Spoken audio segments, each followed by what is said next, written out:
It's definitely not a regular through hike, that's for sure. You definitely should not underestimate this trail. Like, you could fall down a canyon and potentially no one would find you for a while. I think a lot of the gnarly stuff is like really fun actually though. At least it is fun. So much more dense with cool stuff than I expected. This whole trail has been about problem solving. I didn't want to have a well-worn path to follow the whole way. I wanted to kind of figure this stuff out on my own. Everybody can find something out here for themselves. It's just about finding the thing that you enjoy doing and looking for the metaphors in it.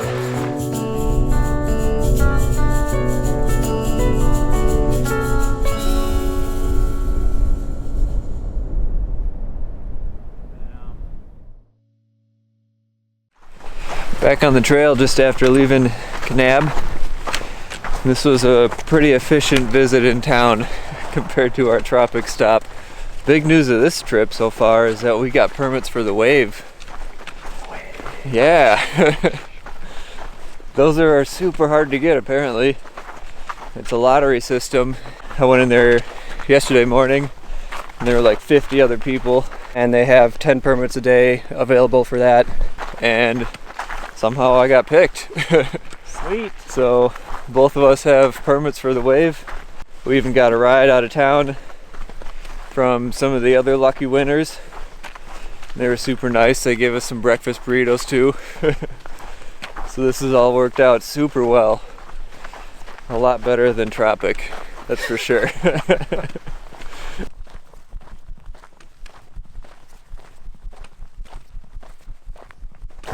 That is a huge feather. What do you think it is?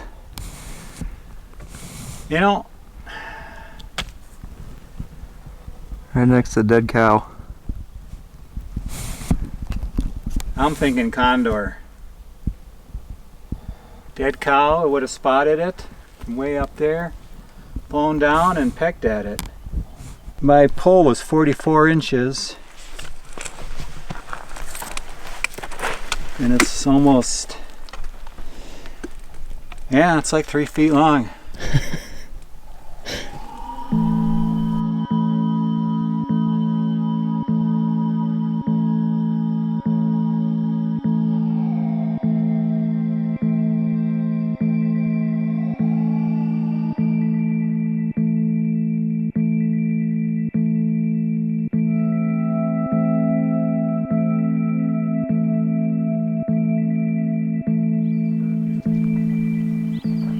We are just starting to enter the Buckskin Gulch, and I can already tell it's going to be really cool in here, which is kind of a problem actually, because we still have to get through this before we can go to the wave, and I really want to spend some good time at the wave too.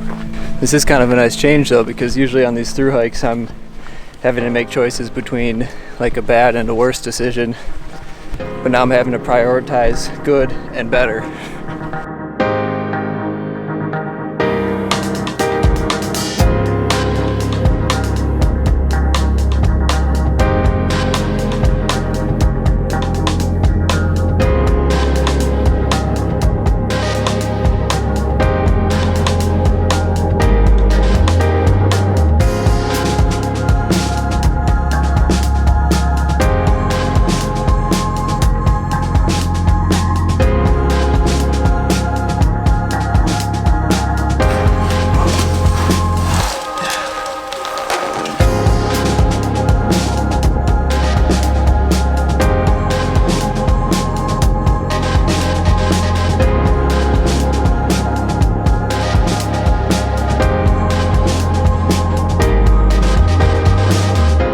When we sat down, my feet were in the shade.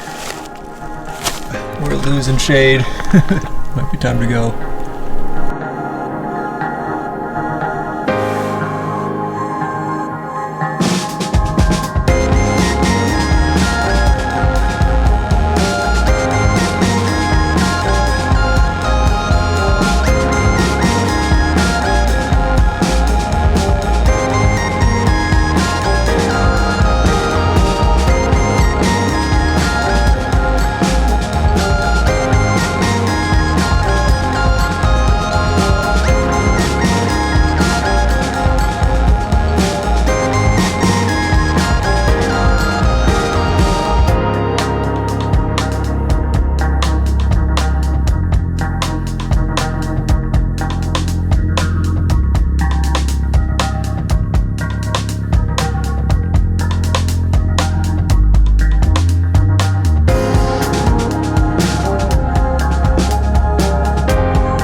I just reached the northern terminus of the Arizona Trail.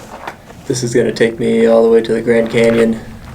The Arizona Trail is much more established than the Hayduke. Right off the bat, I get a picnic table and a gazebo to sit under, some nice shade, and I'm going to be actually walking on a trail out of here. I've got a big climb up the Kaibab Plateau after this. This landscape is about to change drastically. I'm trading all these swirly sandstone rocks for trees. Not a bad trade.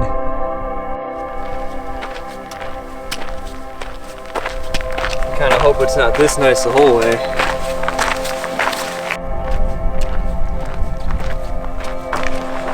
I found that life is a lot like hiking. It's just way more complicated, and our problems have been abstracted into things that are kind of hard to break down. But out here things are simple. The problems are simple, and the solutions are obvious. It's just a matter of doing them. It would be nice if things were that easy in regular life, but then we wouldn't have all the amenities that we do. So it's kind of just a price that comes with the territory, I think.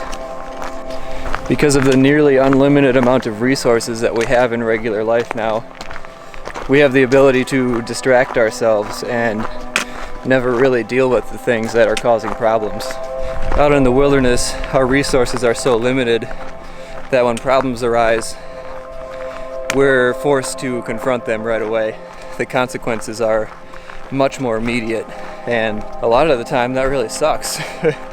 But it's a much quicker process, and then the problems are solved. If we're paying attention, we can learn how to keep those problems from reoccurring. You rely on yourself. You have to make a decision. If you make a wrong decision, you have to try to find a way out of that. So, and in normal life, you don't have this. Wilderness can teach you that you can be very self-sufficient and relying on yourself, and it can make you feel, more empowered in other aspects of life.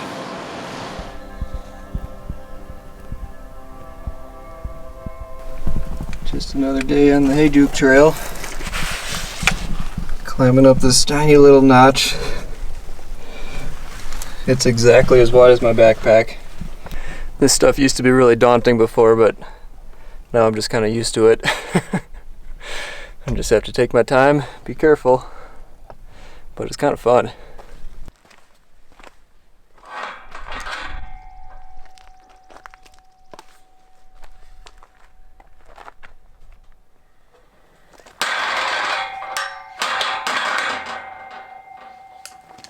Here's something I don't see too often on the Hayduke Trail.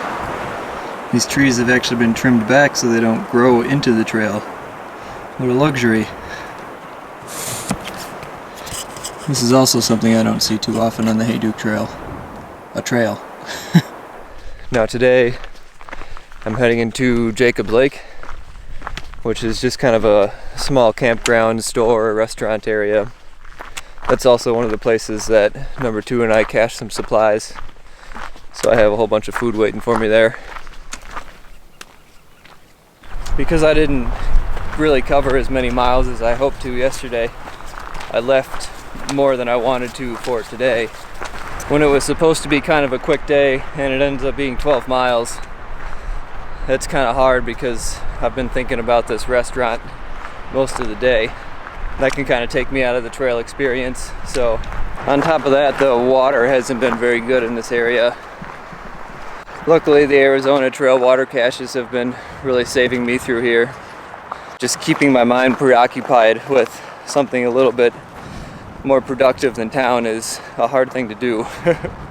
Especially when I'm tired and hungry and just need a break. On the PCT, I started at Kennedy Meadows, so right before the Sierra, so pretty tough section. That was kind of unexperienced, the first really long distance hike. So I didn't have enough food. So I didn't run out of food, but I was really low on it, and I thought just 24 hours just about food. All day long it was just food. And when I think back now, I can't really remember most of the parts of the Sierras. Because my mind was just about food, I need to go to town, food. Didn't you say you lost 10 kilos? I lost in 2 weeks, I lost 10 kilos, yeah. That's so 22 pounds. Wow. It was, yeah. People want to hike the PCT don't start at Kennedy Meadows. Here it is, Jacob Lake. It's literally just a hotel, little store, and a restaurant, and a gas station.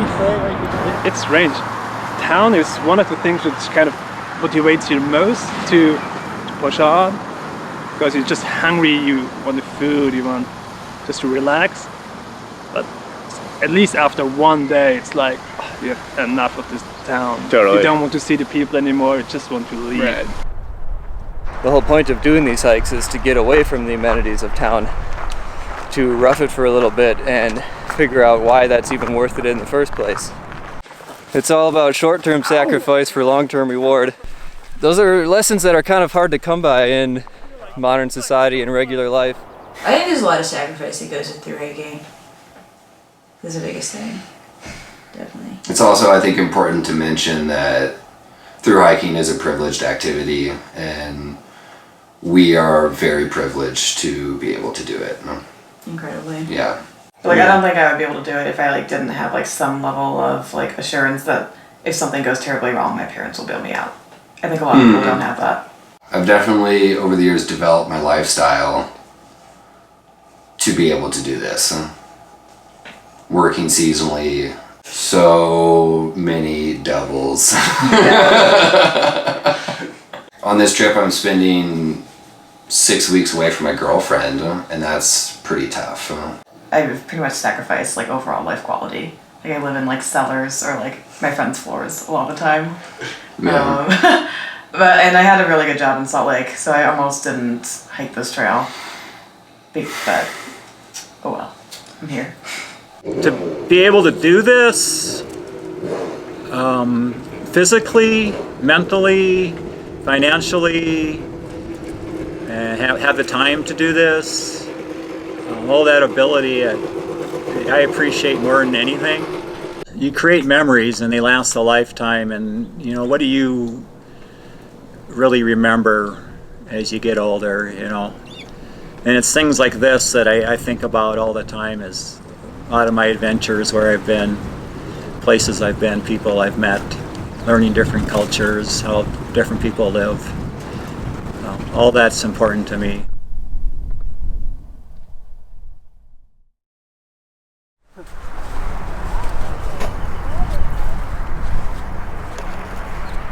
The question is, do you have cold beer? Nope. That's the question for you. Yeah, we were on a few up here.